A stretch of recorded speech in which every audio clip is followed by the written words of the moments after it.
Hey, welcome to the Randy Karraker Show on STL Sports Central, and we are presented by DraftKings Pick 6. The crown is yours with the birthday boy. I'm Randy Karraker. Great to have you with us. So in an astonishing, yet pleasantly astonishing occurrence, we don't have a lighter in this building, which I'm proud of. We do have a candle for Matthew Rocchio's birthday. We do have a cake, but we don't have a lighter for him to blow out a candle. So we just need you to blow on that like you're blowing out a flame. All right. Okay, do that. Oh, yeah, I can do that. 1, 2, 3. Woo. Okay, happy birthday. Hey. Woo. So Thanks, Randy. So his day's better than ERICK Fedde's because you're just going to rip on ERICK Fedde, aren't you? And Matthew is going to cut this. Well, I'm going to tell you. and of course, the Randy Karraker Show featuring Brooke Grimsley tradition. Whenever Randy brings you a cake, you then have to cut it one-handedly on the air in front of everyone so that it can be clipped and retweeted to show your competence or lack thereof. Absolutely. That's what it's all about. We make Brooke do it, I think, with a carrot cake, if I'm not mistaken. So ERICK Fedde had a rough go of it last night. And what makes you say that? He's had a rough couple of starts. But this is a guy that threw 177 innings last year.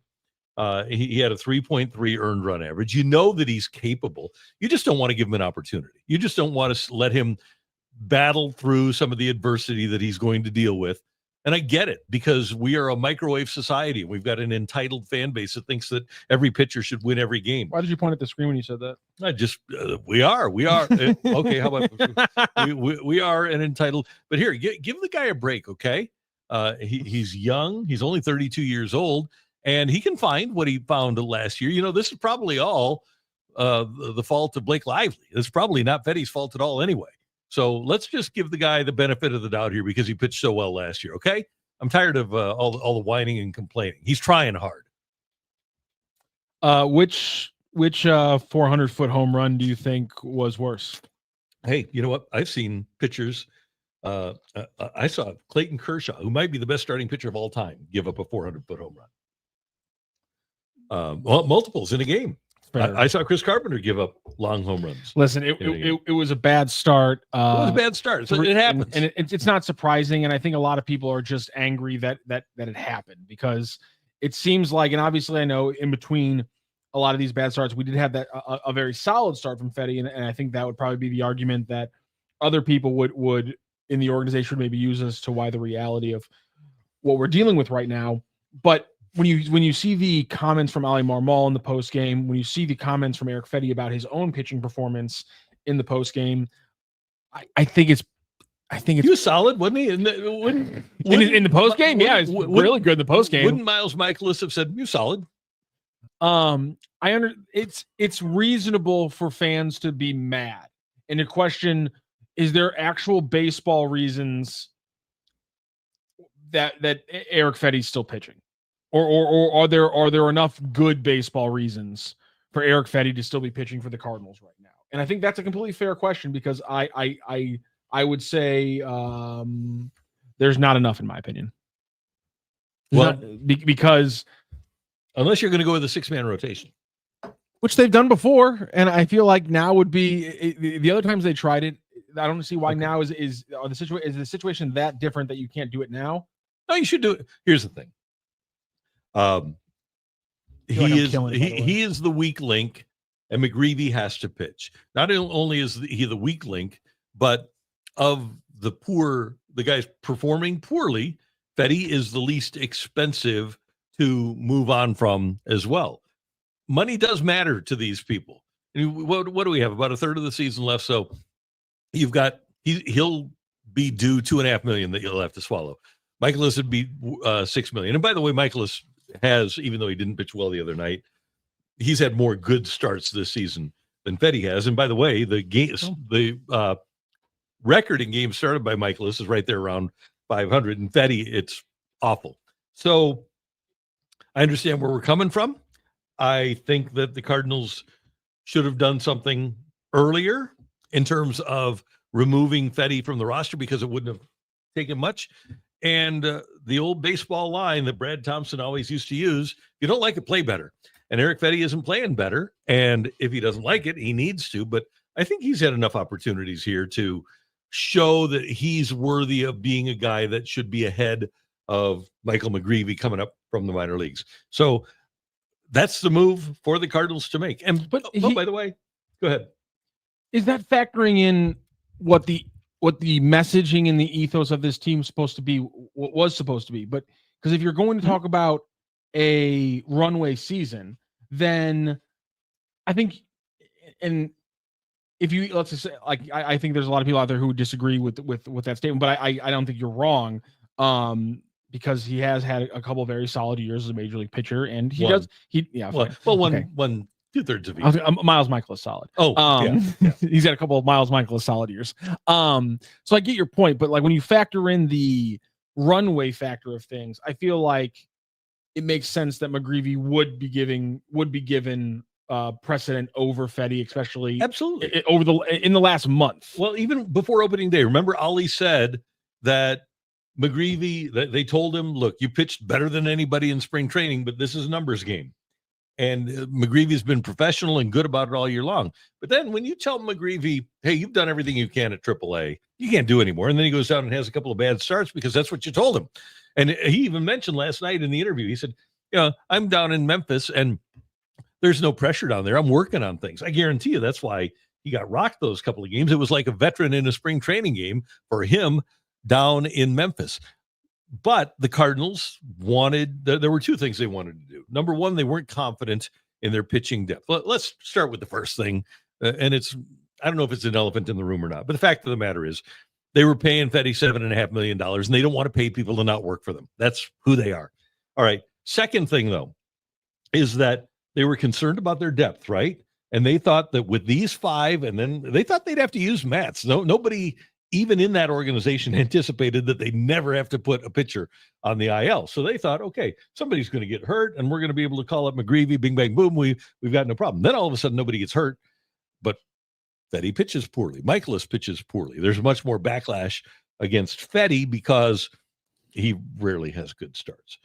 But here's the thing that I think the Cardinals were looking at is they weren't confident in A, their starting pitchers staying healthy, or B, the kids that they had being good. And as it turned out, Zach Thompson got hurt. Max Radjic got hurt. Quinn Matthews got hurt. Roby was hurt. I'm missing another. So here's the thing. They've had the Cooper Sherpy, he got hurt. So they've had a bunch of minor leaguers get hurt that they thought, okay, those guys will get a little runway because our starters at the major league level will get hurt. But it happened in reverse. The major league guys never got hurt, and the minor league guys did.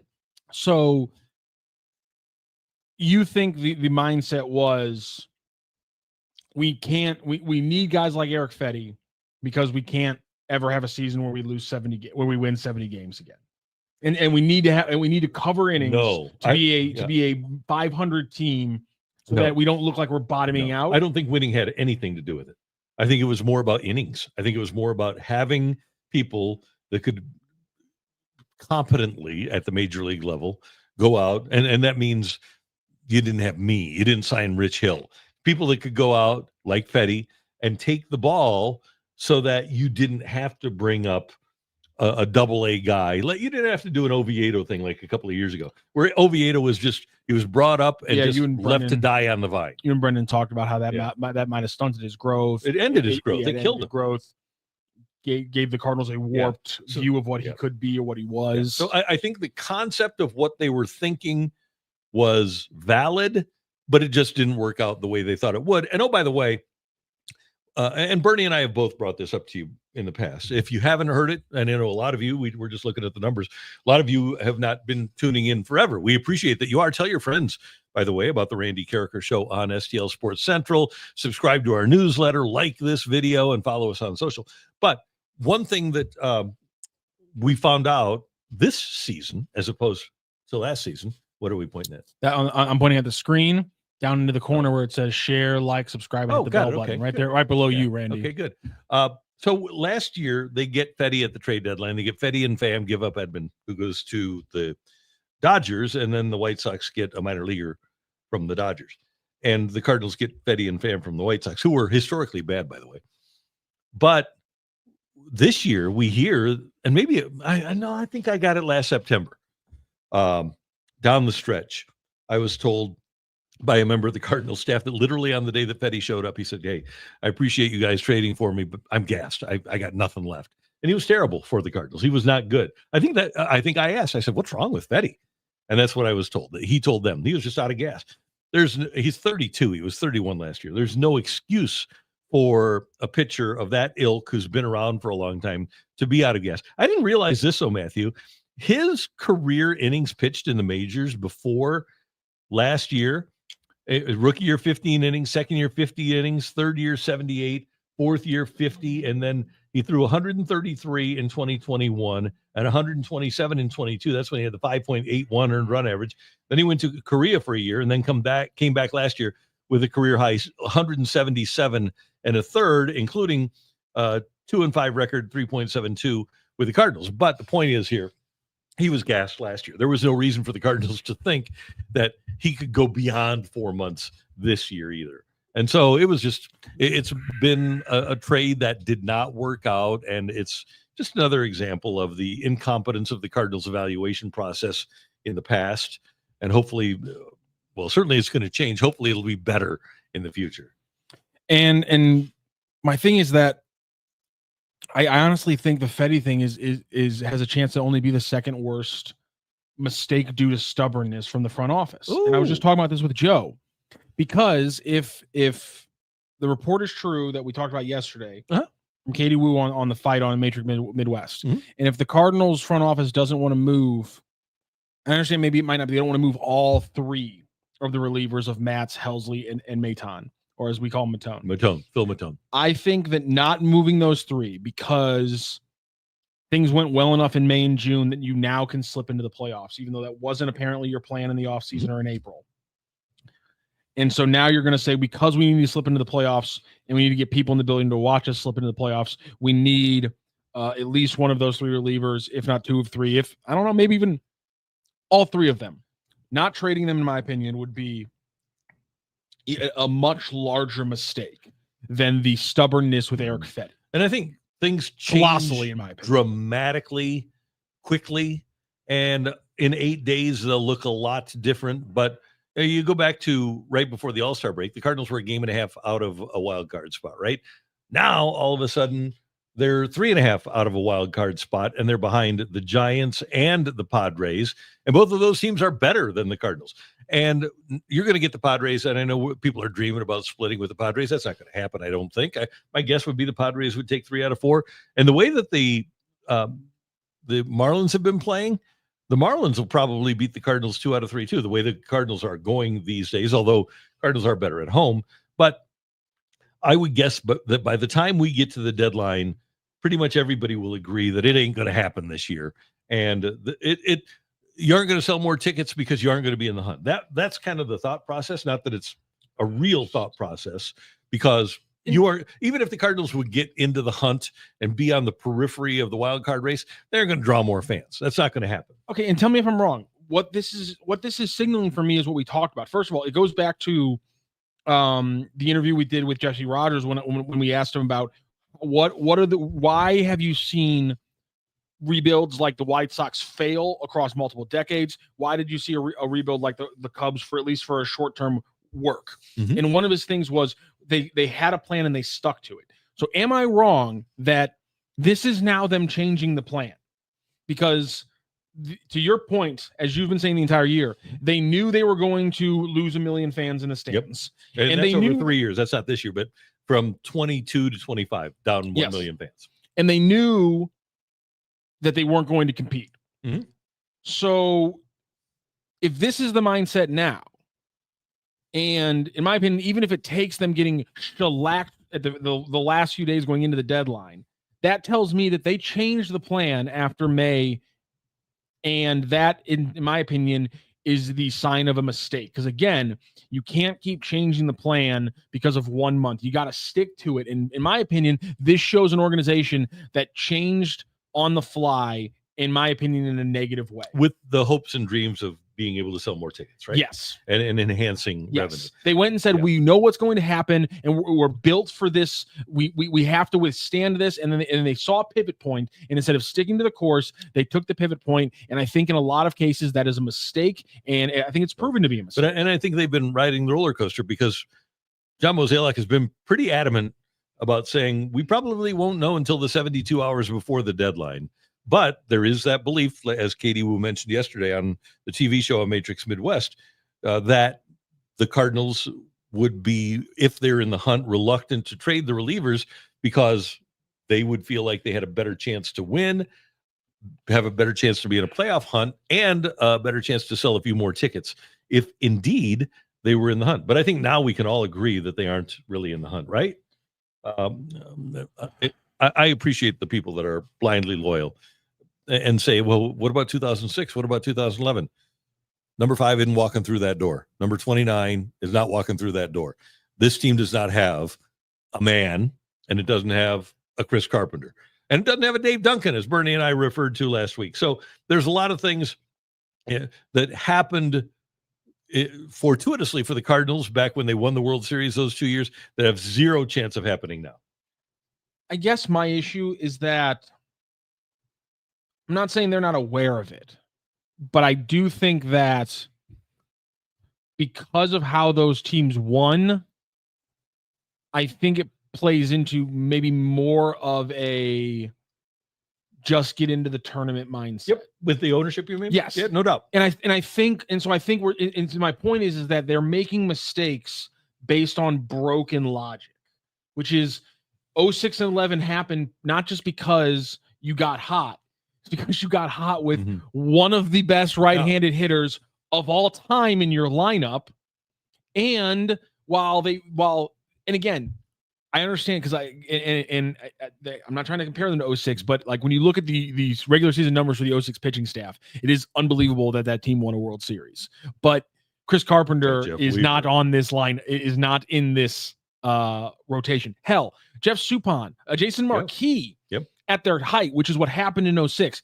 Those guys are not on this roster. Right. And that's I hope rationally why, and this is one thing that we need to point out in the Cardinals defense, whether it's Bill DeWitt Jr., Bill DeWitt III, John Mozeliak, Ali, publicly, they've never talked about playoffs.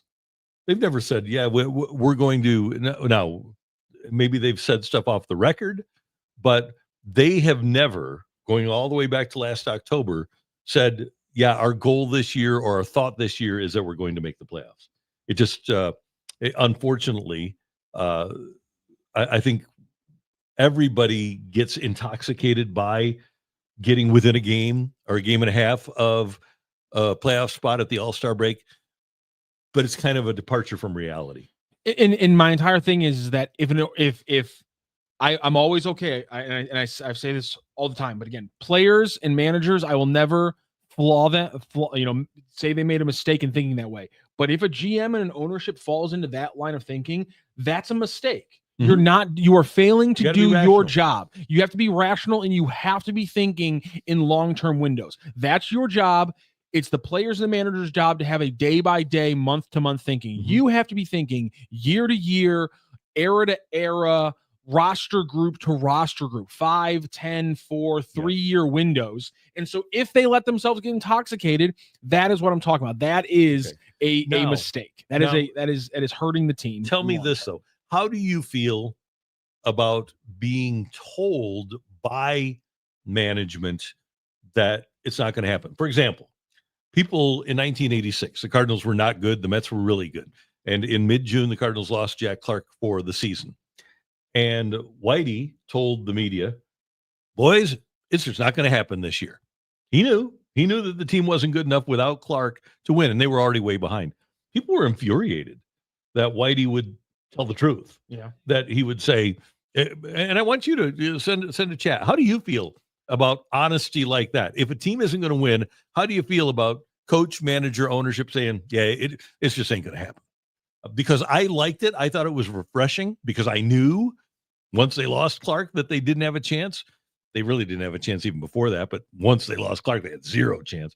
And I appreciated Whitey saying that. And I wonder if people would appreciate John Mozeliak or Bill DeWitt Jr. coming out and saying, this year was never about winning. It's not going to happen this year. Let's see if we get in response there, because I appreciate that kind of honesty, but at the same time, I have to admit that I appreciate that kind of honesty as somebody who is emotionally disconnected from the Cardinals now. Uh-huh. I don't view the Cardinals, and I don't react to the Cardinals like a fan anymore. I can be honest about that. And so I like it when they tell the truth, because I almost everything I view at sports, I view in from a team building perspective. Mm-hmm. So when they're honest like that, it really helps put it in perspective on everything they do. And then I can say, you're following your ethos, you're not following your ethos. And that's for me the correct way to kind of follow a team and criticize what they're doing. And so when they're lying to you, well, not lying to you, when they're misrepresenting mm-hmm. their goals, or they're changing their plan midway through the season, and all you got to do is just spot these little tells in interviews and things like that. That's annoying. And so I'd like a little transparency. I agree. Jeremy Hodge says at least he's telling the truth. Yeah. Ellipsis 150. Honestly, I would prefer it at this point. Mozeliak and co. keep trying to be as vague as possible and or just lie to us. And let's go ahead and put up let's go ahead and get a poll up. Yeah. Would you prefer that your ownership be disingenuous? And I don't think that this group has lied. I think there were times and people didn't like it because they didn't really know how to read between the lines with Mo. When Mo would tell you what was going on, but he only said it in so many words, he didn't completely outright say it. But I do think that for the most part, Mozeliak hasn't lied to people. He would say, well, I hope we can surprise some people. That was code for, we aren't very good. We're just crossing our fingers here. There was a lot of that went on during the career of John Mozeliak. Yeah, I mean, lying's like, again, I wouldn't say they lied. I think they changed their mind mid-season because they saw a chance to pivot. And that's, in my opinion, there's a time for that. And there are roster builds where you should pivot after saying maybe we're not going to be a winning team this year. But I think this, based on just the pitching, and I went through this with Joe earlier about how if you just want to talk, and I know we on this show have came to the conclusion they're not a playoff team, but but the reason why I have such a problem is because even in May, the Cardinals should have been able to have the plan, and John Mozeliak and ownership should have known the plan. First of all, just the math meant that to win a playoff series, Sonny Gray would have to break his career averages and be a good pitcher in October. Matthew Liberatore would have to be a plus starter while pitching 40 innings over his career high at that point. And then either Andre Palante would have to be a great pitcher for you while pitching, again, 20 to 30 innings over his career high, or Michael McGreevy was going to have to come up from AAA and be a playoff level starter. You never mentioned Michaelis. Exactly. And so like this was the best case scenario for what the pitching could be in the playoffs. So at any point, even in May, when you were a game and a half behind, thinking we can make a run here. Yeah, you could make a run to be a wild card team conceivably. But then everything we talked about with Bernie about how the offense was inconsistent, about how they did everything good, but they didn't do anything elite. All those things would also factor into this discussion that we're having about, are they a playoff team? And everything part of the equation said no. And then decisions started being made in June and early July that it felt like they were still thinking maybe we could. And that's like what decisions do you refer to? Trying to get anything for Fedde instead of just saying the best move for 2026 isn't the bag of baseballs we're going to get. It's Michael McGreevy getting into the rotation sooner, or in trying to strike while the iron's hot on any of the relief pitching. That is easily tradable because they're all in contract years and have good contracts. So far we've had one relief pitcher get traded in all of baseball. Yeah, but I'm aware of that. But you have John Mozeliak on July 4th saying that at that point he still didn't think they were going to trade into the relief pitching. My point is that even on July 4th, had their record been the same relative to 5 games, because I think at that point they were 4 games above 500, 5 games above 500. Even if they were 5 games above 500 coming out of the deadline or at the deadline day, they still should have been trading the relief pitching, is my point. And so John Mozeliak saying don't know. But my point is that the deadline's still not for another 8 days. I know. So, but why was that? My point is the mindset shouldn't have been there on July 4th. The mind, and maybe you can say, well, he's not going to say we want to trade him because then he loses his leverage, and that's a perfectly fair rationale for that quote in the moment being what it was. But that's one of the quotes I'm using by John Mozeliak for me saying I have a problem with their mindset, because even on July 4th, it should have been. But then what we're moving these guys. See, but what happens if they beat the Cubs 4 in a row on that day? You're not winning a playoff series.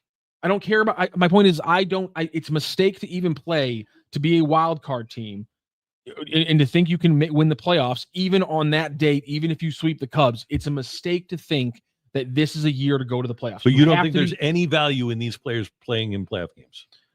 These young players. I think the value of what you can get to build the roster for next year is greater than the value of being a playoff team. I'm not saying there's not any value in being a playoff team. I'm saying you have to make a value decision of which one is better for my team. And I think that in the moment, the better decision would have been the assets we will gain for next year is better for us in the future than our players playing 3 games. They really haven't made that move yet.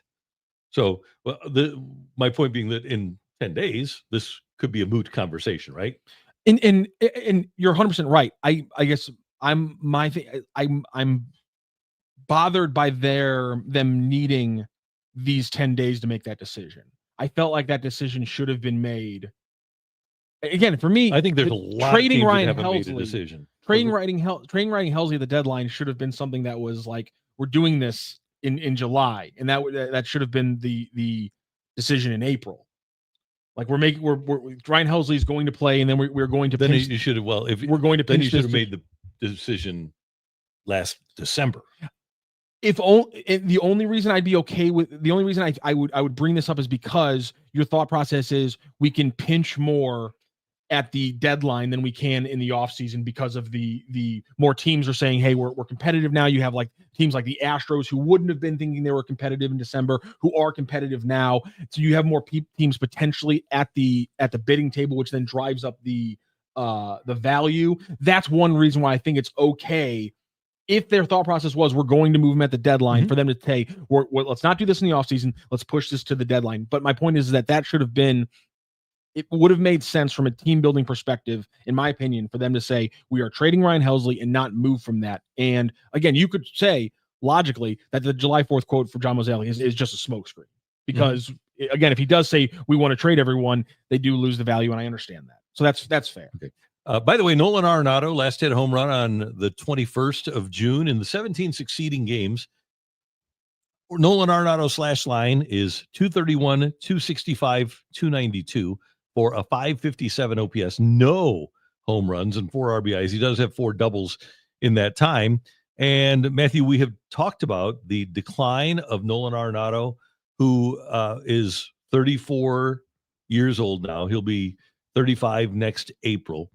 And when you look at, since he finished 3rd in the MVP voting, and that year he had an 891 OPS, 30 homers and 103 RBIs, okay? The next year, 774 OPS, 26 homers, 93 RBIs, decline. The year after that, 719 OPS, 16 and 71. That was last year. And then this year, overall, a 686 OPS with just 10 homers and 43 RBIs. We have Bob Nightingale from USA Today on the TV show this morning, and he said there's absolutely no chatter at all in baseball about Nolan Arenado. Good Lord. They're stuck with him. So, and here's my thought. The reason that I bring this up, what you do, see, and this is Randy. Want to play some Randy chess here? Yes. Okay, let's do Randy chess. What you do is you call up Andrew Friedman, who you know has a bullpen that's thrown 450 innings. Dodgers bullpen has thrown 450 innings. Next most innings by any bullpen, the White Sox with 405. And the Dodgers have a real problem at the back end of the bullpen. Okay? So here's what you do. You call up Andrew Friedman, your Mo. You say, hey, Andrew, hope you're doing well. Remember we made that trade at the deadline last year? Andrew Friedman says, yeah, Mo, I remember. We got Tommy Edman and you got nothing. And, well, I've got an idea for you. And Andrew Friedman says, oh, you got an idea, Mo. Okay, what do you got for us? And Mo says, and Mo, you can take this. Okay, here's what I'm thinking. We'll trade you Helsley. And Friedman says, okay, I'm listening. And we'll trade you Steven Matz. Ooh. Okay, I'm listening. And we want Gavin Stone back in return. I know he's hurt, but we like him a lot. Okay, I'm listening, but it sounds like there's something else here. Well, there is. You need to take Nolan Arenado and his entire contract. We'll trade you Ryan Helsley, Steven Matz, and Nolan Arenado. You have to pay all of Arenado's contract, and all we want back is Gavin Stone. Chess, not checkers. You get rid of the contract. Yeah. You're not going to keep Helsley anyway. You're not going to keep Matz. Those two would help the Doyers who need bullpen help. Maybe they've got a way to fix Arenado, but he would accept a trade to the Doyers. We know that. And you get a lottery ticket back in Gavin Stone, who at one point, he's 27. He had a good year, 1 year for the Doyers. I think it might have even been last year. He's from Arkansas. I think he grew up a Cardinal fan. And so you and he's been hurt, but hey, what the heck? You're giving up basically things that you don't want or you aren't going to have anyway, and you might get back a lottery ticket. Last year, Gavin Stone 11-5 with a 3.53 in 140 innings for the Dodgers. Out this year with injury, but hey, give it a shot and get that starting pitcher back. What do you think? I'd love that. Why not? Why not make the call? And the Dodgers can afford it. They very and much by the way, Muncy isn't there. Muncy was hot and then he got hurt. He might not even be back. Apparently his rehab's going really well. That sucks. I know, but still, they could they could play Muncy elsewhere too. They could. He's very versatile. Yeah. And the Dodgers, because of the Muncy deal, we've seen in other injuries, we've seen the Dodgers because they have so much bop in other parts of the lineup. We've seen them play very defense first players at positions before, yep. and with Nolan Arenado being a below average hitter at this point, he is very much a defense first player because he's giving you Gold Glove level defense at third base consistently. Yeah. I mean, routine double plays from third base at a level I don't remember since Scott Rowland. I don't think the Dodgers are getting anything out of DH. Why don't they just plug in Muncy at DH? Yeah, that's exactly my. Yeah. Oh my God. It's not what I was saying. I was talking more about sometimes they have a defensive player at other positions. Just thinking. Not DH is what I was talking about. Good Lord Almighty. Samuel Howe, you may have hit the nail right on the head here. Mo is semi-retired now. That's too much work, Randy. Yeah. Hell, I would take half of Nado's money to make that happen. That's from you, Mama. But hey, the Dodgers have the money, so don't worry about that. Kiss Army, John Wicker. Dodgers have a good farm system to give up players. They do. But here's a guy that, okay, major league ready. And all I'm looking for, basically what I'm doing here, is I'm getting rid of the Arenado money. I don't plan on getting anything back. It's kind of like one of those NBA deals where you give up a draft choice so that somebody will take another player. Or like when Pavel Datsyuk got traded. He got traded for Joe Vitale, by the way, but that's another story. But he also, I think the Red Wings may have gotten or gave up. They gave up a first-round draft pick. That's what it was, so that the Coyotes would take him off their hands. Here's the most notable one. You'll remember this. Remember when the Houston Texans traded Brock Osweiler to Cleveland? Yes. And they gave up like a number 2 pick so that Cleveland would take the money? Yep. It's one of those deals. So Chris Widener, I've been proposing similar trades for Arenado as well, like Arenado plus salary, Helsley, and their coveted Donovan for Spencer Jones and a young arm. Okay, fine. Yeah. So I don't know that I would want to give up Donnie. I think Donnie's important, not only on the field, but off the field for the Cardinals. But I'll give up stuff as long as somebody would take the Arenado contract off my hands. You don't trade Brendan Donovan. He is the classic case of a guy who is worth more to your team than the value you can get on the market for him. He's definitionally, he's the kind of guy, because it's like, because of his age and the fact that he hasn't done it for very long, no one's giving you value for a 28-year-old second baseman hitting 300 on a cheap contract, even though Brendan Donovan is a 28-year-old second baseman giving you on good value on a cheap contract. Like, you're not going to get the value on the market for Donovan, so don't trade him. He's one, like, honestly, there are Herrera, like, guys I wouldn't trade that are better options to put in a deal to get rid of this money and maybe get a pitcher. Herrera, Wynn would be better options because their value is sky high because they're so young. Donovan, it's unfortunate, but that's a guy you keep you give him a solid contract and you keep him for the next 5 years. And Doovie chats in, Randy, that's not much of a return for those 3 guys. I'm not talking about return at all. My return is not having the Nolan Arenado contract on my books. So here's what I'm doing. I'm getting rid of a guy that I'm not going to have next year in Helsley. I like that. I'm getting rid of a guy that I'm not going to have next year in Mats. Like that. And I'm going to get rid of a guy that I don't want on my team next year, but I owe a bunch of money to in Arenado. And I'll take not necessarily a lottery ticket back, but Gavin Stone is and I would do Sheehan too. Sheehan's 25 and has upside. I just one of those guys that's close to major league ready or is major league ready. But my big thing here is getting the Arenado money off of my books, and how I do it is by giving value to another team. It's not about what I get back. Tommy Cross on the Facebook says you have to trade Donnie. JJ is on the way. One of them can figure out how to play a different position. Mm-hmm. Donnie won the utility gold glove. He can figure it out if we want him to do that way. JJ can is apparently moving from shortstop to second base for AAA. I can play him in other spots. If you trade Arenado, you could play Donovan at third too. There you go. Although Gorman would probably be the number one candidate at that spot. I'll find a spot to play JJ. I don't need to be worrying about trading Donnie. Like I said, there's other people you could trade that I think have better value if you're really worried. If you're really that worried about a spot for JJ Weatherholt, I'm not. I hope JJ Weatherholt doesn't disappoint Cardinal fans, because I think people believe that he's going to be Ty Cobb. Name one time outside of the last 5 years that the Cardinals had a big hitting second baseman who disappointed the fans. Well, Geronimo Pena turned out great. I remember Luis Alicea turned out to be great for the Cardinals over the course of his long and illustrious career. See, he didn't even name Nolan Gorman. Well, he was a third baseman. Oh, okay. Good point. Yeah.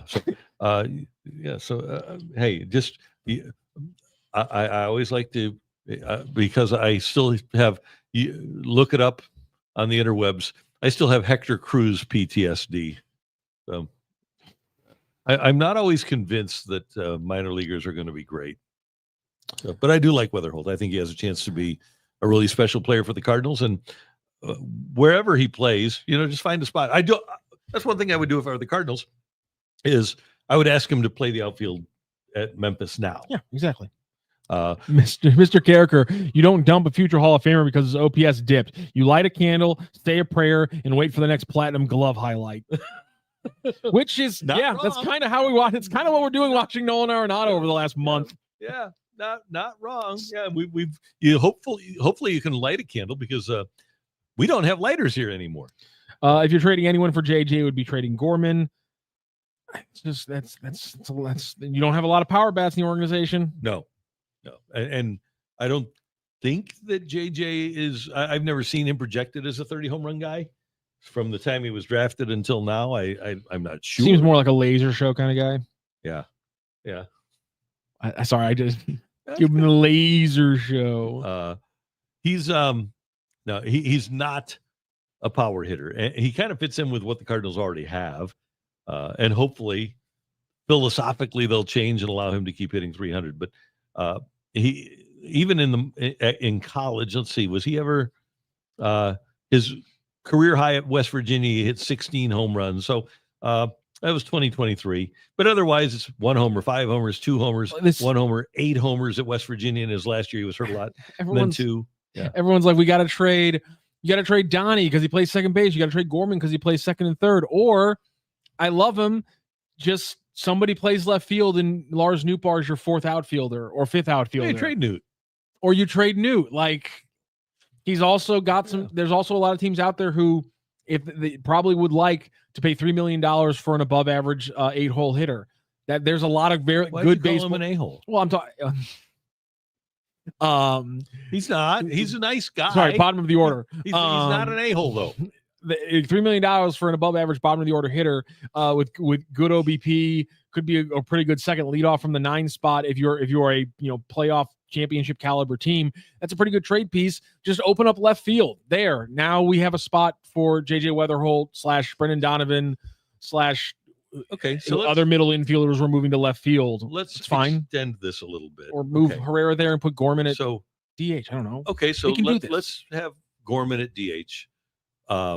You could play Herrera in left. Okay, so you've got Herrera and Scott and Burleson.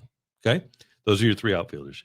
Your infield has Donovan, Wynn, Weatherholt, and Contreras. And your catcher is going to be Pajes. Like it or not, he's going to be there.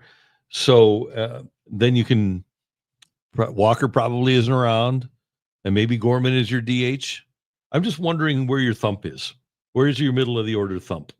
Is Herrera, Gorman, and Weatherholt, hopefully? It's not. JJ Weatherholt is not a thumper. Well, I mean, as a 2 or a 5 around Gorman and Herrera's 3 and 4. I'll put Contreras in there. And Contreras. Weatherholt kind of seems like the same kind of guy. 25 home runs. He's never going to hit 25 home runs. Okay, maybe not 25. But Weatherholt, Gorman, Herrera, Contreras 2 through 5. Weatherholt, Gorman, Herrera, Contreras 2 through 5. So I need Weatherholt and then Herrera to hit third, and then Gorman and Contreras 2 through 5. So I'm getting out, and is Scott my leadoff hitter? Scott's your leadoff hitter, or Mason Wynn. Yeah, Scott or Mason Wynn. I don't want to have two lefties at the top of my lineup. Okay, so it's got to be Wynn. Yeah.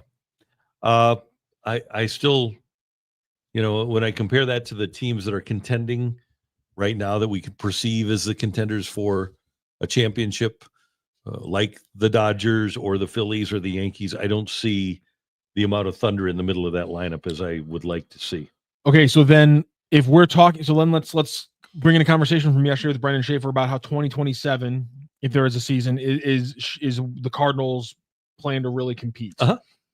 Then for you, the goal for 2027, one of the goals for 2027 between now and then is a right-handed power bat. Yes, I would love to have that. Yeah. Okay, so then for you, it's not in the organization, which means that's where reallocating Arenado money or combining maybe Sajaci and maybe somebody else to free up this spot. Is that where the move needs to be made to get the lineup to the point where you think 2027 is built to actually compete the way they want? Yeah, I think so. It's or you just need to do what I think it was the Boston Red Sox when Schwarber was non-tendered, and just find that guy on the market that somebody was inefficient with, and he gets the opportunity and turns into that slugger. And maybe that guy's already on your roster. I don't know. Well, Jeff Laura says, why the same guys? This team needs an upgrade. Think Tucker or similar.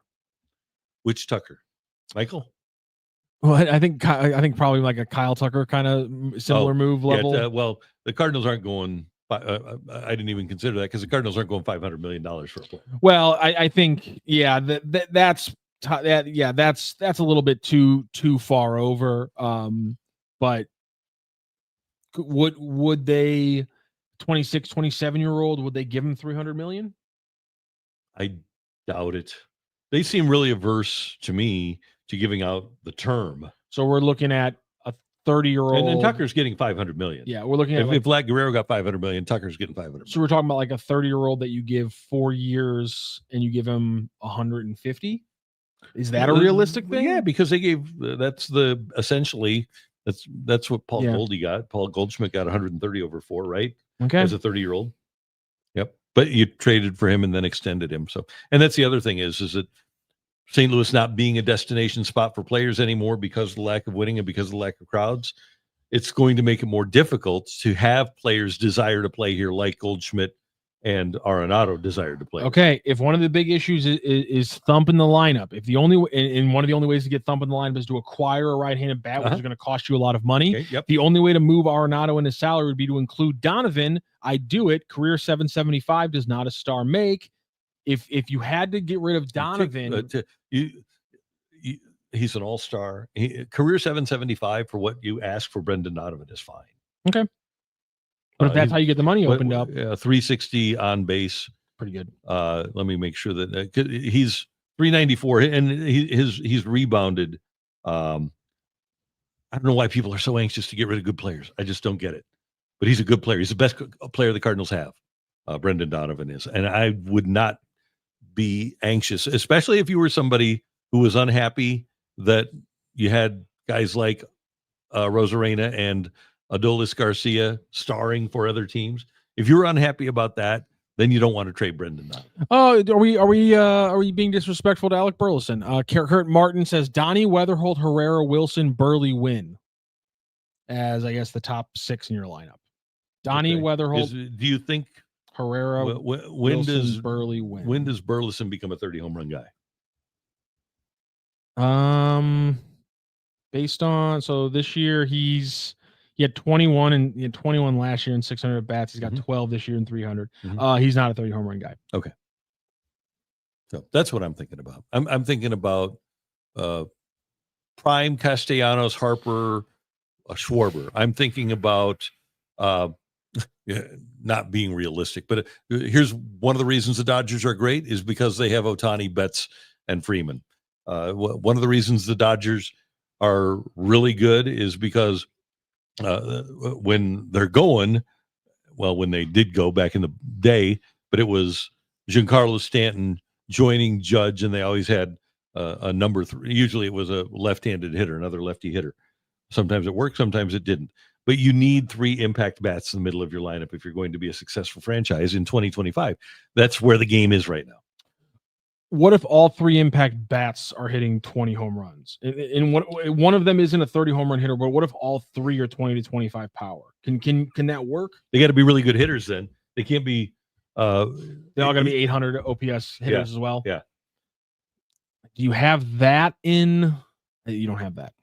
Mason Windu, you do not trade Donovan to unload Arenado. Seriously, you get rid of good players to acquire good or better players. Not to unload money. Yeah, I am. I am a fan of Donovan, and by the way, I was a fan of Nolan. I am a fan. Nolan Arenado is a good guy. He just his play has diminished to the point where I think it's unrealistic to think that he's going to be good again. Part of the reason, by the way, I just want to throw it out. Part of the reason that you would trade Donnie to get rid of the Arenado salary so that you would have free salary to then acquire a better player. That would be part of, like, I know we're not agreeing with it, but I'm saying is respect to the theory. That would be part of the theory, is that all of this was about freeing up the money to be able to sign a big right-handed bat, which, as we've just been talking about, is maybe easily the biggest hole in the lineup as we look forward to 2027. Obviously, your starting pitching is a massive, massive hole looking forward the next 2 years, but at least you have the bodies in the organization that can conceivably fill that spot. Right-handed power bat is not something that really exists to a projectable level right now for the Cardinals. And I think you have to be realistic, because the guy you're talking about is Andy Pages, right? Yes. So if you're going to the Dodgers, you're saying, okay, well, we'll give you Arenado and Donovan and Helsley and Matz, and all we want is for you to take the Arenado money, and then we want Andy Pages back in return, who, by the way, should have been an all-star this year. Dodgers are going to hang up on you. Yeah. Because they need a right-handed power bat too. The teams that have right-handed power bats, they like their right-handed power bats. Those are good things to have. So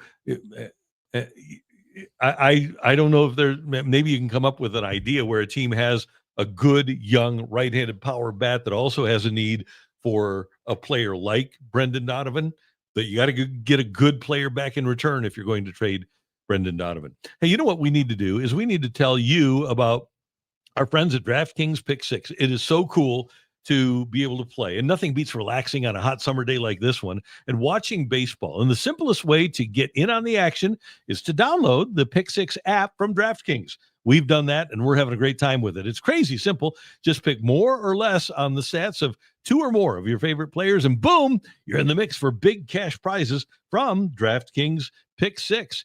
And there's some great action that's coming your way today that'll allow you to have a great time with DraftKings Pick 6. As a matter of fact, you've got the early games, so those are kind of out the window already. You had the 11 o'clock, and well, you got them coming up in a moment. The 11 o'clock, 11.5 stars. How about Dylan Cease going over 5.5 strikeouts at Miami today? I kind of like that play.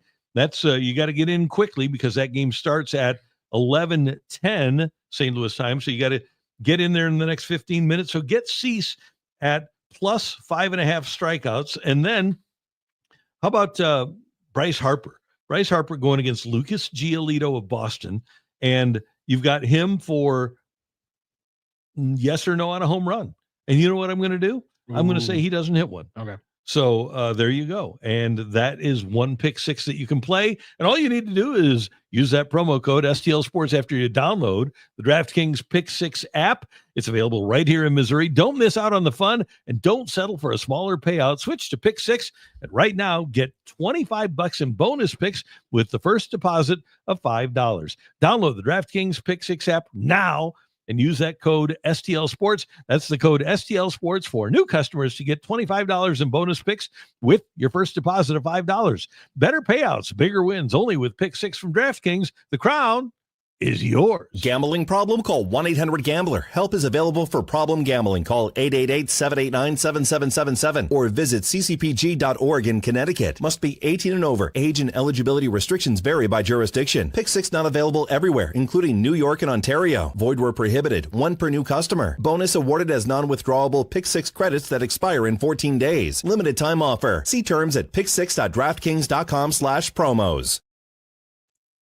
So we're talking about this hitting. We got an interesting chat here from the Facebook. Don McLemore says, does Milwaukee even have that this year? And no, like this year, no.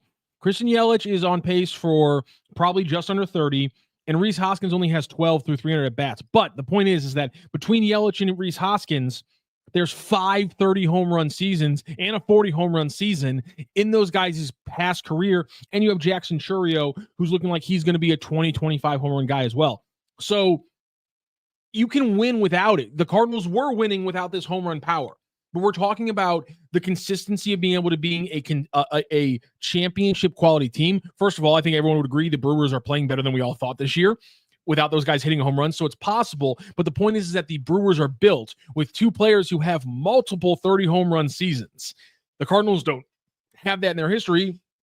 As the chat points out, one of their biggest bats, their costliest bats, in Wilson Contreras, has never hit 25 in his career. And so the Cardinals do not have that, even when compared to one of the lightest hitting successful teams in the National League. And the Cardinals, as we mentioned, they need their young pitching to come along. And the Brewers, they always make players. They always make pitching, and they're fifth right now in Major League Baseball in earned run average at 3.60. So their pitching has been sensational too. And I think the Cardinals, with the pitching that they have and the pitching that's on the way, they kind of build themselves, or should build themselves, as a team that's going to be able to score runs. And I'm not saying that they've got, I think they've got good talent.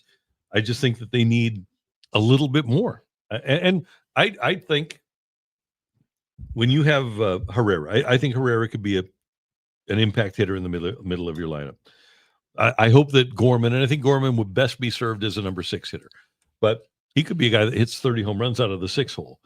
And the Cardinals, it sucks, but they are never going, well, I'm not going to say never, it's a big word, but they aren't getting right now what they thought they were going to get out of Jordan Walker. And that's a huge factor. It's kind of warping everything. And heck, you can go back to everything being warped by another right fielder not working out in Oscar Taveras. And that's really framed a lot of the things that have happened in the last decade. Oh, Jesus. I always forget. I should be prepared for Come that. on, I should be prepared for it by now. I should be. Good humor, not uncomfortable at times. Fair enough. Here's the thing, though. You don't want to just bench a guy like Jordan Walker. You don't want to bury him, because you've done that with outfielders already. So anyway, what's wrong? Everything you said was factual. If you tuned in late, everything you said was factual. It's Matthew Rocchio's birthday today. So we're just having some birthday fun. We've got a birthday cookie cake going. Tommy Craw jumping in. Let's see. I'm waiting for a how dare you. Windu got a how dare you. Why don't I get a how dare you? How dare you? Thank you. There you go. The roster construction is terrible, thanks to Mo. Have too many outfielders and too many infielders and no outfielders to speak of. Cardinals have the worst outfielders in Major League Baseball. That has to change, and Jordan Walker would certainly be a big part of that. And you need a scent from Victor Scott, because of I think, this is my opinion, because of the early start, that Victor Scott kind of gets a pass, but he has not been great in the last couple of months, and I think that's an issue that the Cardinals have to deal with. His overall OPS for the season now is down to 644. 111 miles per hour off the wall, though, last night. Yeah. So I'm not saying he doesn't have ability, but I think that his performance has left something to be desired over the course of the last month or so. I'd say that's fair. Victor Scott, right? Yep. Yeah. Sorry, the 111 off the wall was Walker. I was confusing our outfield talk for a second. Yeah. My thing with Victor Scott is you just have to take kind of the good with the bad. He's going to be a streaky hitter. Mm-hmm. He's going to have a good month. He's going to have a bad month. He's going to have a good month. He's going to have a bad month. And you just got to find the improvements and the struggles in between. You know, why is he a streaky hitter? Is it because he's not seeing the pitches well? Is it because he gets into just natural slumps, those kind of things? Does he start like focusing on certain pitches? I'm not sure exactly. I'm not smart enough to figure that out, but I think you're just going to have to kind of chalk it up that until probably 25, 26, he's going to be a pretty streaky hitter. I think so. And this is why I'm glad that a guy like that is getting runway. If you look now, let's see, I'm going to go back to June 1st for you, Matthew. Actually, let's go back to May 31st. Oh, we were happy on May 31st. Yeah, we were. But May 31st to now, Scott has hit 189 with a 568 OPS. That's not what you want to see. No. That's bad. Yeah. So, and a little bit of power, 3 home runs, 3 doubles. But man, you got to be above the Mendoza line.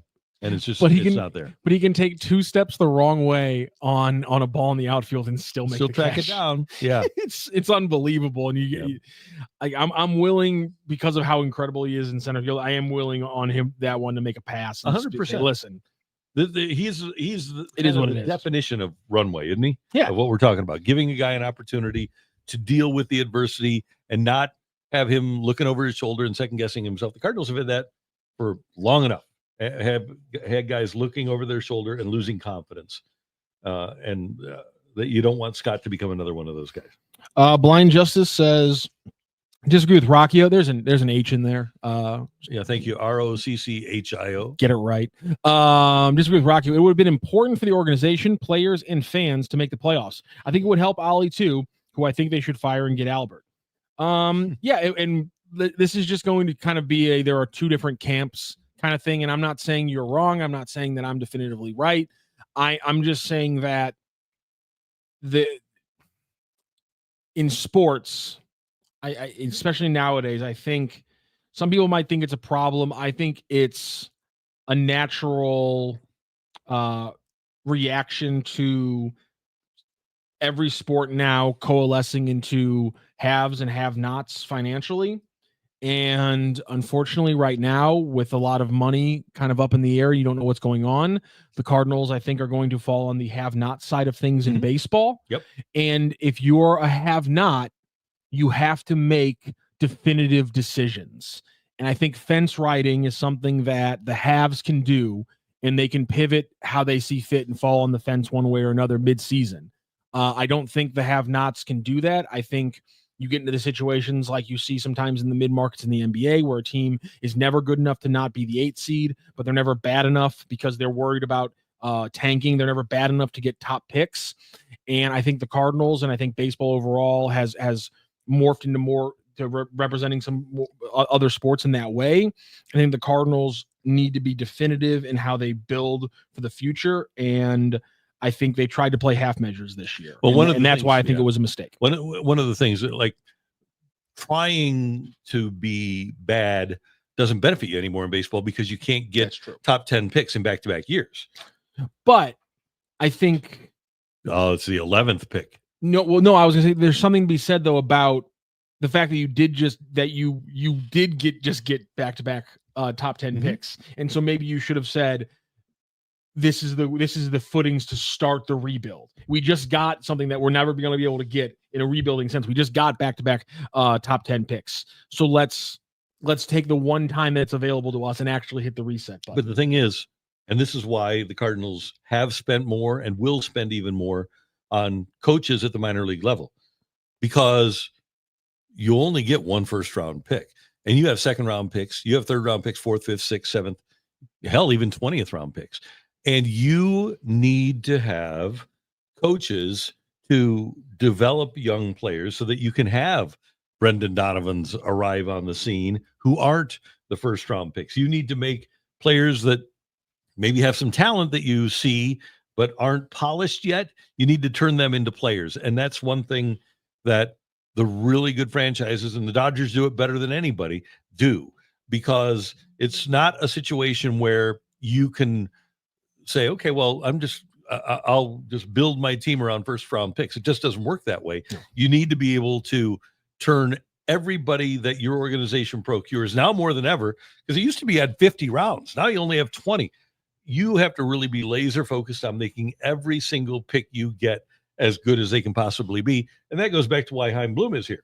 And that's why Rob Cerfolio is here. And that's why Larry Day is here, because Ethan Goforth, the catching instructor, and so many more instructors at the minor league level, because those players have to be better when they get to the major league level than they have been for the Cardinals of late. Colbass's left foot. The Cardinals are not blowing it up like the White Sox or early 2010 Astros. There is no need. And no one is saying they should. I'm not saying that. Making a definitive decision does not mean tanking out for 70 games. Brandy's point is taken, of course. They can't do that. It's pointless to do that in baseball. Trading expiring contracts at the deadline instead of trying to go for the third wild card isn't pulling a White Sox or early 2010s Astros. That's tanking. That's rebuilding. Resetting is simply, we're going, if we don't think we have it to compete at a high championship level, we're going to move expiring veterans who have value at the deadline. That's a standard way to operate when you're not a top 10 team in a league. Samuel Howe has this note. He says, if you aren't drafted, you can still sign those free agents from rounds 21 to 40, but the player has the ability to choose which team he's going to go to at that point. And I don't know if the Cardinals have done a really good job. I know they've done a job. I don't know if it's a great job, but like you get Chris Roycroft out of an indie league.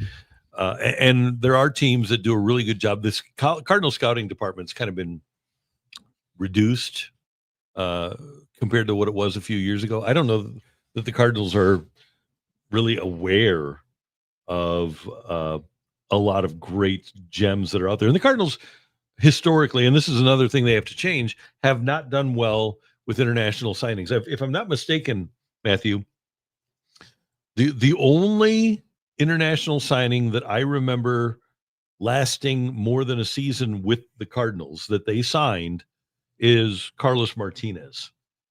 Isn't Ivan Herrera international? But so he would be. He's the one on the roster right now. He's the only international signing on the roster from the Cardinals. Yeah. So and he'll be just over a year of service, right? I think he's past it by now. Yeah.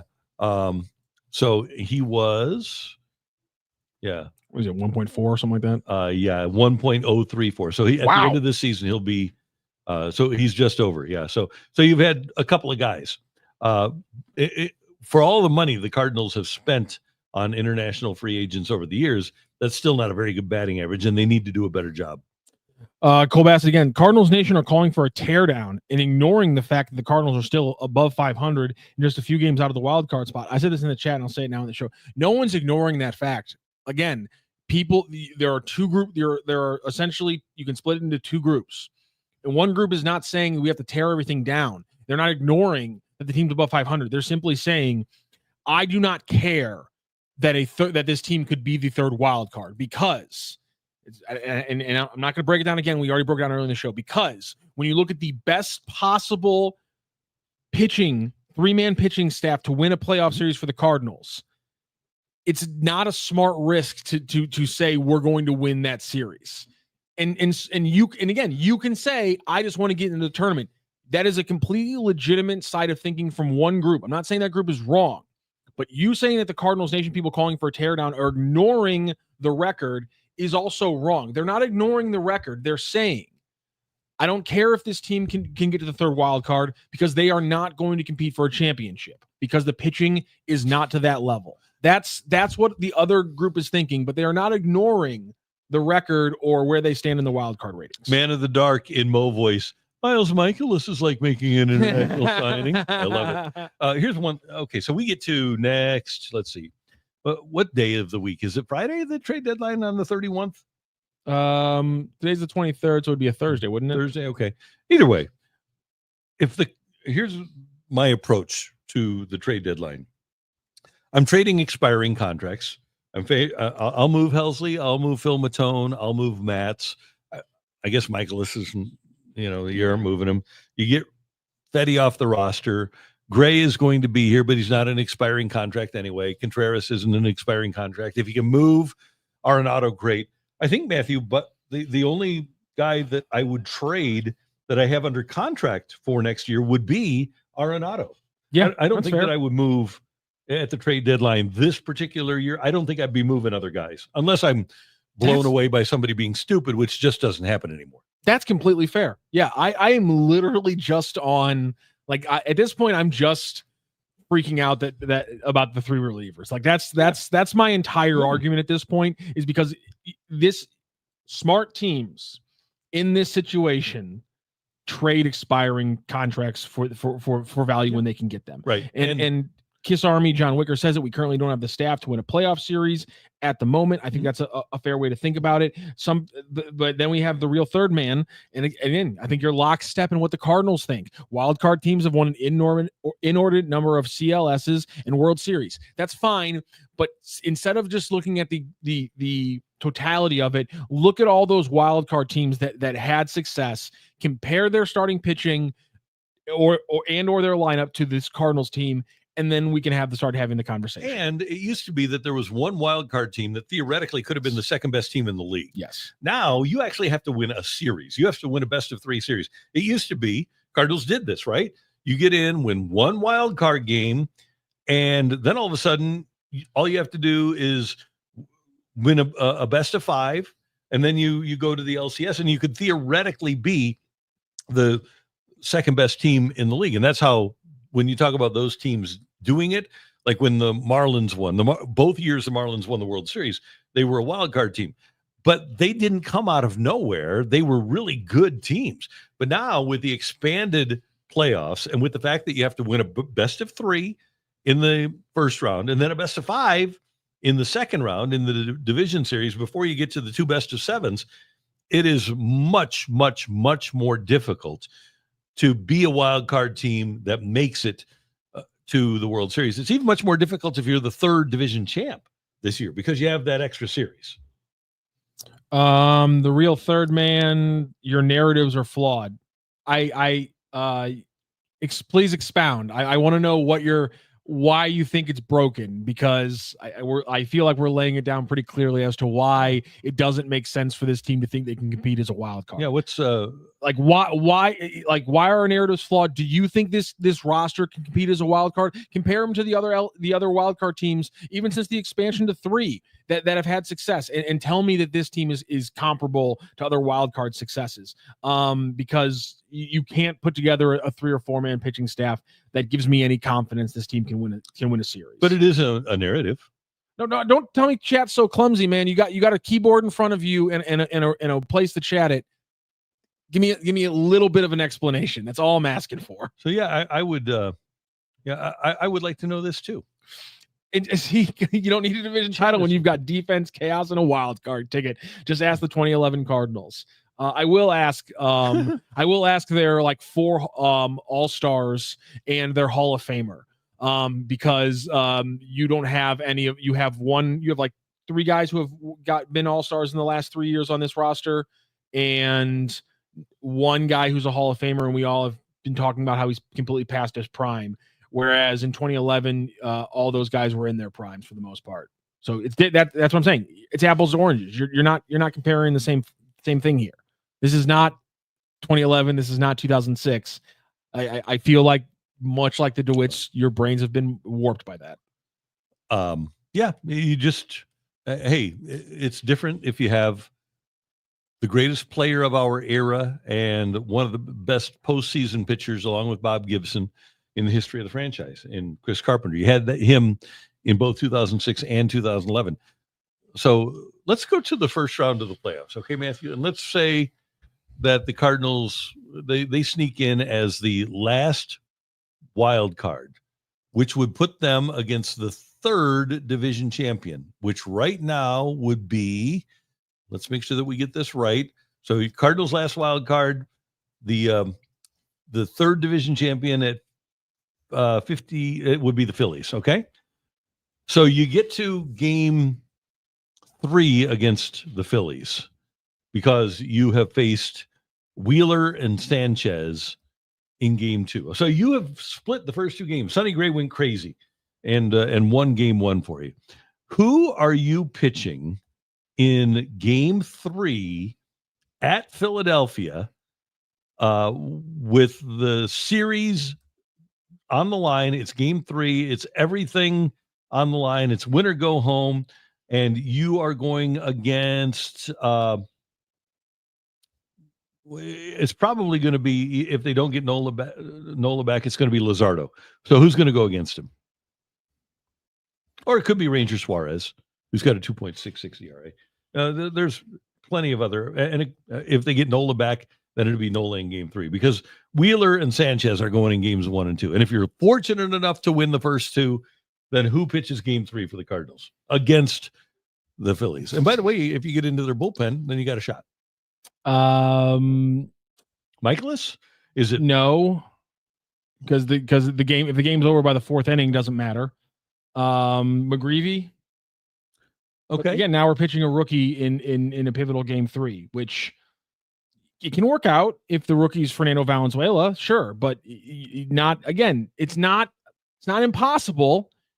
It's not, but it's not the smart play compared to the other option, which is make moves for the future, and which is controllable. It's also about again, I could be completely wrong. They could be the 3rd wild card and they could make a run to the World Series, and I could look completely stupid. Mm-hmm. Fine. If they do it, I'll get a Cardinals tattoo there. I'll do the Blues thing that you did. Good. I'll put Cardinals World Series champion right on my shoulder if they make a run through the 3rd wild card to be the World Series champion. That's fine. I'll do it now. I'll mea culpa all day long. I'll do it daily for like 2 weeks. Fine.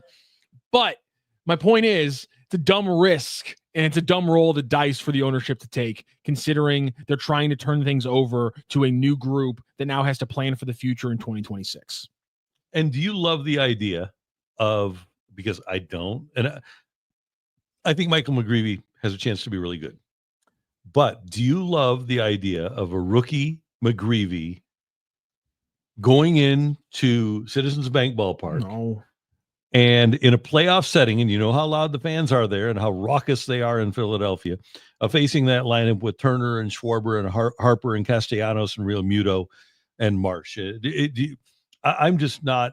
No, he could wind up having a Michael Wacha type experience, but I'm not sold on it. And Life Elevated says Gray, Libby, McGreevy, and we're talking about McGreevy now, and I already ran down why it's what happened. Is there news? Yeah. What happened? And ERICK Fedde is out. ERICK Fedde has been DFA'd by the Cardinals. Official. The Flash, now from Colorado, apparently official. Oh, there we go. ERICK Fedde has been DFA'd by the St. Louis Cardinals. It took him long enough. It took him quite long enough. You mean today or overall? Like in the big scheme of things. No, I'm glad they did it before 11:30. I appreciate that. In the big scheme of things, it was too long. But to Life Elevated's point, we broke this down earlier, and I'll say it again. Do you feel confident that you can win 2 out of 3 games with Gray, Libby, and McGreevy, considering, again, McGreevy's a rookie. Libby will be well over his career high innings at that point, so God knows how tired he's going to be. Mm-hmm. And Sonny Gray breaking almost every other piece of statistical knowledge we have about how he pitches in the second half of seasons and the playoffs.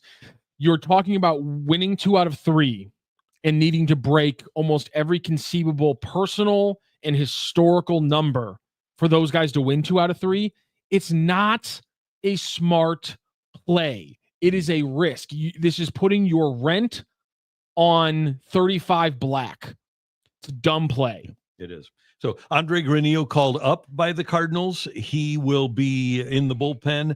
And Fedde, now the Cardinals will have 10 days so that they can either trade him, send him to the minors. That's not going to happen. Or waive him. And my guess would be that nobody will take him in a trade, that he'll probably wind up being waived. And if somebody wants him, they can have him. And now Michael McGreevy is going to get his opportunity as a starter, and he'll go every 5th day. And this is all good. And you feel bad that it didn't work out for ERICK Fedde, but he's had a pretty good major league career. I mean, he's made a lot of money, and at the end of the day, you've got to perform. And he did not perform for the Cardinals over the course. He had one good month. He was good in May, but the Cardinals were in a position now where they couldn't afford, with the presence of Michael McGreevy, to keep a guy like Fedde around. So Fedde is out. He has been DFA'd, and Andre Granillo. This is from Derek Gould, John Denton, Katie Wu. Everybody with the team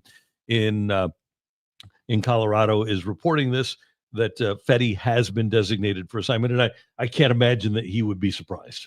No, and I imagine no one around there is surprised after his comments in the post game, after Ali Marmal's comments in the post game. The writing seemed to be on the wall. We talked about yesterday's game. One of the only real silver lining for the bad play by Fedde was a really good start by Leady.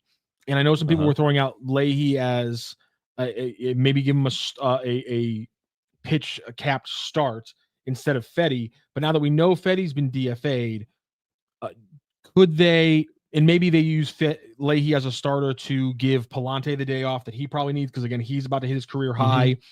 Could they maybe even use Leady, let's say they're in 2 or 3 weeks, as a starter as they phase Miles Michaelis out of things? I think you want to stretch him out a little bit, but do you want to see Leady get stretched out now as a starter after the extended look yesterday? I have no problem with that. I think I'd sooner, depending on what happens at the deadline, I'd sooner use Matz there. Yeah, makes sense. But if Matz gets traded, then you got to have somebody start the game, and it might as well be Kyle Leahy. I'm fine with him. Last night he threw 49 pitches, so that's pretty well stretched out. I mean, he gave you, when you talk about what we're talking about, right? What you have mentioned, he went 3 2/3. If you can get 4 innings out of a starter these days, heck, even if he's stretched out, that's really good. So I would be inclined to, take a look at that, and especially if he's on board and he's got 5 good pitches. Yeah, I would absolutely be inclined to give him a start. Yeah, my big thing is, because you have to find out the spot starts, because if you're doing it now with Liberatore, you're going to have to do it again with Liberatore at least. And my theory is sticking with Palante is going to need it as well. If not in August, then I think sometime in September. And I know he only pitched 49 pitches. I'm saying ramp him up to 65. And have him get through 4 1/3, 4 2/3, maybe even 5 innings. And now that you have Graceffo, let's say they have Graceffo in the Steven Matz role, or in a Steven Matz like role as a long relief, and now Granillo takes over the closer spot if they do move people. This is there's a lot of options. I know somebody Duvey was throwing out that he wants Graceffo as a starter in the future. I think that they've moved him to the bullpen. He's a bullpen pitcher. I think the question now is he going to be is kind of where is he in the closer competition going into next year, post Ryan Helsley? Is it Granillo? Is it Graceffo? Riley O'Brien? Who is it? Riley O'Brien? I wish his name had a G in it, but hey, close enough. So there's a lot of things to get moving now. Yeah. By the way, last year, when we're talking about, you mentioned that you'll have to provide some starts. Last year, Sonny Gray started on the 4th and 12th and 18th of September. It didn't start after that. And when he gets up there in innings, he has a tendency to fade a little bit as well. So that's another thing that the Cardinals have to be cognizant of, is they might have to fill in for Sonny at some point as well. Yeah. Skywalker says start Leahy and do a bullpen game. I think that's certainly in the cards. I almost can't see a way the math works out that they don't have to do that, especially if they trade some of the big name relief pitchers like I've been talking about all day. Yep. This is from Craig Lewis. To quote Gibson, when the young pitcher asked about learning another pitch, son, you can't even throw the 3 you have. That's Bob Gibson. Bob Gibson was not the first 10 conversations with Bob Gibson had to just be the roughest moments of your life up to that point. Just because gird your loins. You didn't realize that he was a big teddy bear because he had the intimidating persona. And yeah, once you got to know him, then he wasn't as intimidating. But those first like 5 or 6 comments, he was going to make you reflect on everything you were as a person. Yeah, no doubt about it. Mason Windu, if they trade Halsey, I want JoJo to get a shot at closing the rest of the season. He's been great lately. I think the Cardinals like him as well. Oh, have I not mentioned that I want to trade him too? Yeah, but I don't think that they have faith in John King. And I don't think they have, I don't think Matz is going to be here. So you might want to, even though I know how much you like JoJo, they might want to save him for that lefty-lefty matchup or matchups in late innings. As an example, if you're playing Philadelphia and you're in the 8th inning and you've got Schwarber and Harper coming up, you might want the lefty for that pair of hitters. Jay Reinegate, have we given up on a potential Matt starting? If this is already discussed, my bad. I think that's live. We're talking about August and September, and I'm operating that he isn't here. Because as somebody said earlier, that prorated $11 million is pretty tradable, as we've been talking about all day. Yeah, and I think that because of the professionalism he's shown and the success that he's shown, I really think that they're willing to they're going to accede to what Matz wants to do. If he wants to start, and if they offer him, he'll take it. But you look now, let's see, after today, the Cardinals have games the rest of this month until the 31st, and they're off on the 31st. I don't think they're really in a position, Matthew, where as they traverse August, they've got back-to-back Thursdays off, and then they've got a Saturday off. Saturday, the 23rd of August is off. So I don't think they really need to worry about going to a 6-man rotation. They aren't going to have like a burnout scenario like they had when they played the 25 games in 24 days or whatever it was. They're going to have enough days off where I think they'll be fine, and they won't have to, at least in terms of necessity, because of the schedule, they won't have to go to a 6-man rotation. It might be out of necessity because of the fact that guys are worn down, like you're talking about. Yeah, and I'm sure the Cardinals aren't the only one dealing with that. Mason Windu pointing out Rich Hill started a game yesterday. Yeah, I'm sure some contender will want Steven Matz. Pitching is pretty thin in this league. Yeah. So who does ERICK Fedde start for? If you just joined us, ERICK Fedde has been designated for assignment by the Cardinals. Who picks him up? I mean, Rich Hill did start a game. Good point. I don't think anyone picks him up this year. Is what career over? Is what would be my guess. No, I think he probably does get a cup of coffee next year. He probably, unlike guys like Gibson and Lynn, who were getting offers, they just weren't at the money value, or based on how long they've played and how well they've been banking money, they were like, it's not worth for me to do this for $3 or $4 million. I think ERICK Fedde might still take $3 or $4 million to go pitch for another team. Interesting. Life elevated. Quinn Matthews should slide into the McGreevy role in August and September to help stretch out the rotation. He's still coming back from his injury, but looking better and better. Well, Life elevated. I hate to be the bearer of bad news. We talked about this yesterday, but unfortunately, the last 2 starts for Matthews have not gone well. And the really alarming part is in this past start, his fastball, not elevation, that's the wrong word. Velocity? Velocity, thank you. Acceleration was the wrong word, too.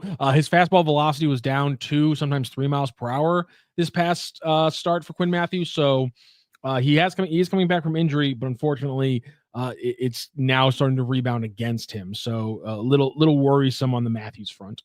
Cardinals win 8-22 in the 30 starts that ERICK Fedde made for them. This is from John Fulgimandy Rincon, a couple of late 70s, early 80s Cardinal pitchers. Fedde, 5-15 as a Cardinal with a 4.69 ERA in the 30 starts, had a 1.40 whip and 1.14 with the White Sox before he got here last year. So he's been designated for assignment. 5.22 ERA across 101 2/3 innings this season for EFED. This is what you get for having a low number as a starting pitcher. Jay Ryan, you really hate that, don't you? Yep. Didn't Liam Doyle just pick like 16 or something, or 26? 26 is fine. That's okay. That's not too low. No, okay. It's once like 16 is okay for a pitcher. Dwight Gooden was 16. He was fine. But anything below, even Ron Darling, 15, nah. 11, no. Single digits, stay away from those. Fedde's going to go somewhere and pitch with a 2.9 ERA for the rest of the season. Just you watch. Yeah, I don't think so. Again, this is a guy who was supposed to pitch better with a better locker room after having success with one of the worst teams in baseball and with the White Sox, and that didn't really happen at all. So No. I don't know if you want to roll with that one, but good for the Cardinals for making that move. Yep. Got more people talking about the young players. Mizzou 1755. Roby should get the start before Matthews. Well, I also he's hurt. Have some bad news about Tekoa Roby, ladies and gentlemen. He's also recently just got injured right before the break, and I believe he has already missed a scheduled start post break. So yeah, not great. Yeah.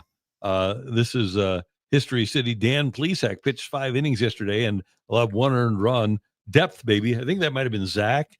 Dan is still doing the show with Greg Amsinger every night. That would be pretty impressive before the games. Yeah, on MLB Network. You need to send Greg that clip of us reading that tweet. Be like, Dan's out here, mowing people down. That's incredible. Ryan again. I knew Fedde was cooked when he made that comment about how he was pitching so well and you didn't know why.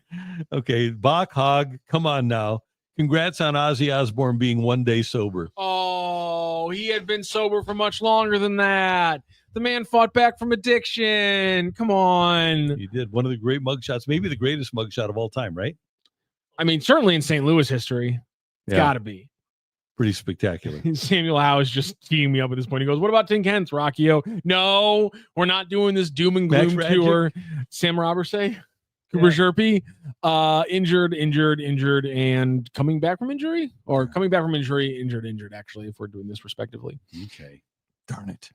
Okay. Well, I was open. Alex Reyes.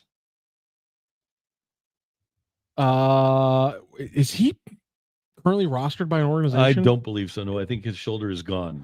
Like, was it the Giants the last one that had him? I thought the Doyers had him. I think you're right. Yes, he is a free agent. You are 100% correct. Yeah, the Dodgers were the last team to have him, but the Cardinals still the last team he pitched for. He never pitched for the Giants. No, wild. I thought he did. Wow, that's he crazy. To the Dodgers right after? I thought maybe I'm conflating. I don't know who I'm thinking. I think I'm just conflating him with Jordan Hicks at this point. Oh, okay. Because Hicks did go there. Okay. Yeah. I mean, I'm glad they finally did it. Too little, too late though. You lost multiple games. Because you didn't want to pull the trigger here. That's fine. And apparently that's fine. It didn't, you're still in the wild card race, so I guess it didn't completely ruin everything, I guess. Well, see, again, we're going back to the thought that the Cardinals are a playoff team. If I don't know that one move of keeping up, if they would have on opening day kept McGreevy and let Fedde walk then, I still don't think the Cardinals are leading this division. They might have been. They were never going to. Better. No, but they were not, and maybe that was part of the plan. I truly think they thought that they would be able to get something out of Fedde when the season started. I thought that they thought that he would pitch well enough, and he was only making $7.5 million, that they'd be able to get something out of him at the deadline. I don't think in their wildest dreams they thought that they'd have to DFA Fedde. I'm fine with them taking the chance of Fedde being a solid pitcher and saying if he's something we have value, we trade him. But as we said on this show, when you got to the point where everyone's saying Michael McGreevy deserves to start here, to the point where Michael McGreevy is hearing those comments, and I'm sure it's affecting the fact that his final starts in AAA were pretty bad. Holding back Michael McGreevy to try to get anything from ERICK Fedde or win some more games is the mistake, is my point. Is that holding it back Michael McGreevy and wasting a 2 or 3 week window where he could have been pitching for you was, in a season that was supposed to be about runway, a bad move. Yeah. Rally Squirrel. Mo missed the opportunity to sell high on Fedde last offseason, and he's missed opportunities to sell high on guys like O'Neill, Carlson, etc. Why would ownership trust him this deadline? I've asked that question. I truly believe that if a deal is presented to the Cardinals, then there should be a requirement that it is presented to Chaim Bloom for approval before it's finalized. I agree with that. I don't know why the Cardinals didn't sell higher on those guys, and I don't know what deals were out there for people like Carlson or Tyler O'Neill, who seem to be hurt a lot for the Cardinals, but clearly O'Neill got the big contract, and the Cardinals, who'd they get? Was it Fernandez? Who'd they get for Tyler O'Neill? Wasn't that Fernandez or O'Brien? O'Brien. Okay. I think so. I want to say Riley I might be wrong O'Brien. by that one. But while you're mentioning that, by the way, I do want to mention yesterday it was Derek Gould had reported in his STL Today story, sources not with the Cardinals, saying that teams were asking about young players who are at positions of like logjam, like Nolan Gorman or Jordan Walker. And this is from Jeff Passan on ESPN. He broke down the need for every team at the trade deadline. This is his second graph on the Cardinals. Were this not John Mozeliak's swan song as president of baseball operations, perhaps he would be open to sending out one of the Cardinals' young position players. But with Chaim Bloom set to take over after the season, that's likelier to be the sort of thing on his to-do list. The Cardinals, as constituted, are a perfectly okay team. They just lack the arms to be good enough in the NL's loaded with playoff caliber teams. And despite a record over 500, they're in acquisition mode for the future, not the present. So I think it's interesting there that Passan's pointing out that despite the other teams asking them, it appears that John Mozeliak isn't going to be given the freedom to trade players that will be important to Chaim Blue's tenure once he leaves, which makes sense. Yeah, by the way, it was Nick Robertson the Cardinals got for O'Neill. Nick, we hardly knew you.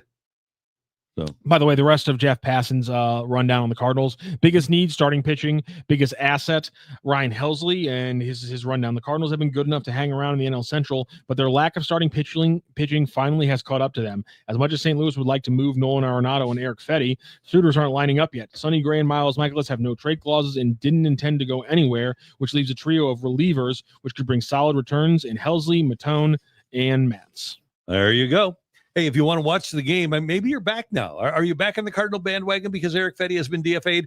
Head on over to the Fenton Bar and Grill and watch this afternoon. 2:10 game, and while you're watching, enjoy some of those spectacular trash swings. You talk about absolutely mouth-watering. They are delicious, and they have great sides. They have a great happy hour from 2 to 5. The game starts at 2, and at 2 to 5, they have 6 different happy hour items for $6 each, including the mini tacos and the spicy cheese curds. I love the mini spectacular. tacos. And with as hot as it is, and I know that over at Channel 4, they've got the first alert weather warning, but they've got great salads. I always love to get the chicken Caesar over there at the Fenton Bar and Grill. It's fantastic.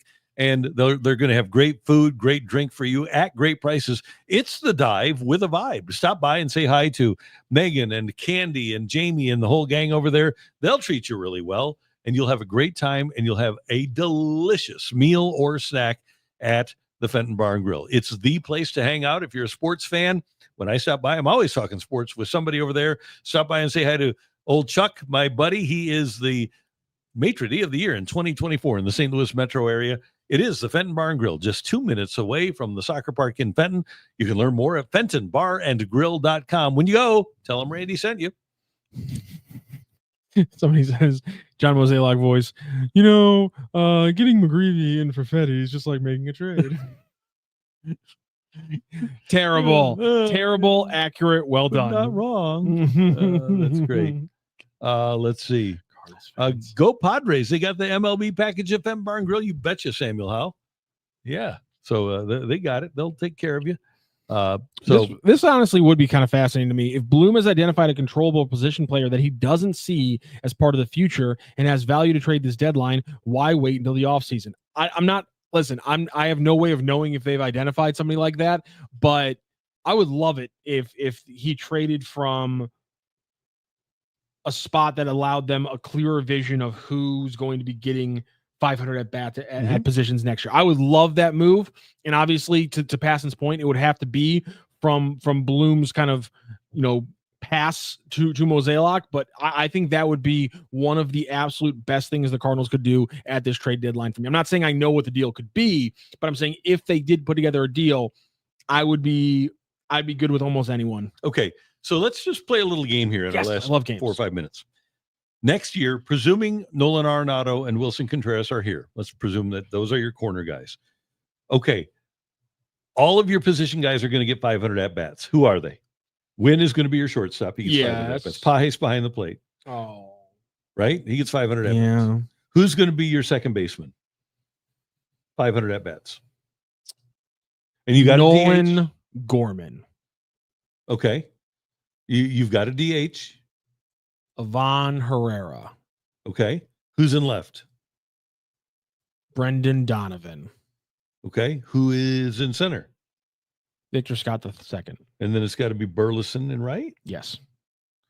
So that leaves Walker out. That leaves Weatherholt out. I am platoon. Yes, because I'm platooning. Because now I can. Because now I have Newtbar, Walker, and Weatherholt to platoon across. All three of them I can platoon across. Newtbar? I don't think I'm picking Newtbar. All right. So I got Walker and Weatherholt to platoon across left field, right field, second base, shortstop, third base. I have 5 spots to platoon 2 players, and I have the versatility because of Brendan Donovan to really do almost any formulation of those 7 players that I want. Okay. And so that's kind of how I'm building it out if I'm the Cardinals. I would want to have Herrera play left. Okay. And I'm going to give Herrera his 500 at bats out there. I'm like you. I'm going to have Scott, and then I'm going to go Burley, and then my infield Arenado. When I'm going to have Donnie as my second baseman and Contreras as my first baseman, and then I'm going to have Gorman as my DH. And then Pajes behind the plate, and those will be my people. And then like you, I'm getting rid of Newt. I'm getting rid of, so I'm going to have Walker and Weatherholt. So who am I going to miss out on? This is a tough exercise. Yeah, and already, why bring up Weatherholt to platoon? I mean, because you can still platoon him and get him 300 to 400 at bats. Yep. That's my point, is that you call it a platoon, but I think next year it makes sense to start more aggressively rotating Arenado at third base, and so and if you do start doing that, I have no problem with Nolan Gorman getting part of his 500 bats. Because if the problem with this exercise, if you say he's getting all 500 at bats at X position, you remove the nuance of this discussion, which is this. I think you need a heavy rotation of these players. And I know some people don't like that. We have somebody saying Donovan is not going to left field. He just made the All-Star as a second baseman. He got torched in arbitration for not having a set position. He also won the first ever utility Gold Glove playing multiple positions. So I don't think you're wrong, but I think for the best way for the Cardinals to go forward, you have multiple people who are athletic enough to play the outfield and have the history playing other positions.